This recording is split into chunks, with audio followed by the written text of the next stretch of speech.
Hello, thank you and welcome back to this YouTube channel. And I hope that in whatever place you are watching the video from, you are doing very fine.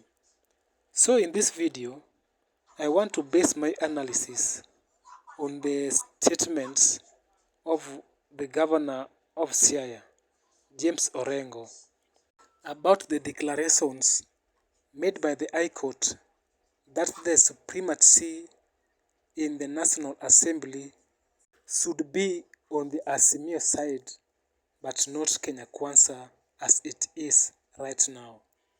But before I jump right into this critical analysis, I want you to first watch and listen to him. What are we going to do about it?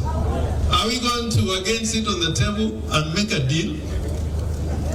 What the court said, the High Court said yesterday, is a confirmation that the election results that were announced in the last elections were not correct. That is the confirmation. Welcome back and let's proceed. In the governor's speech, there's a crucial part of it which I want to base my analysis on. So when he says that from the court ruling that the Azimio side should have the majority in the National Assembly, that it should also reflect back that in the last general election, Azimio side won it. How is this true? That is what I want to analyze in this particular video. So firstly, we have to know two things here before we make a conclusion whether the Azimio side won in the last general election or the Kenya Kwanza side. So the factors that determine which side forms the government and the other side is whether the country is using a presidential system or a parliamentary system. And now from there, we can be able to know either Azimio side or the Kenya Kwanza side won the last general election genuinely. In Kenya here, we use a presidential system. So the majority of votes gotten by presidential candidates approves him or her the winner of the election.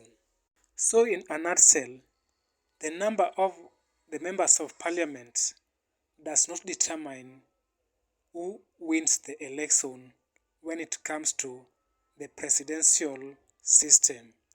And from that point alone, I can say categorically that the governor might not be correct in his statement. On the other side, if it could be that here in Kenya, we use a parliamentary system, then with what he has said, and now with what the court has declared, that it is the Azimio side which should have the majority in the National Assembly, then we could have concluded that in the last general election, the Azimio side won it. But there were some manipulations done. The second point is that I also don't agree with the governor when he says that the last general election might have been won by the Azimio side. We all know that the matter of the presidential elections was taken to the Supreme Court by the Azimio side. They were never contented by the result, and the court upheld the declaration of William Ruto as the president-elect. So from this, we can say that he was elected genuinely because the court is the final decision maker, and its decision should not be questioned.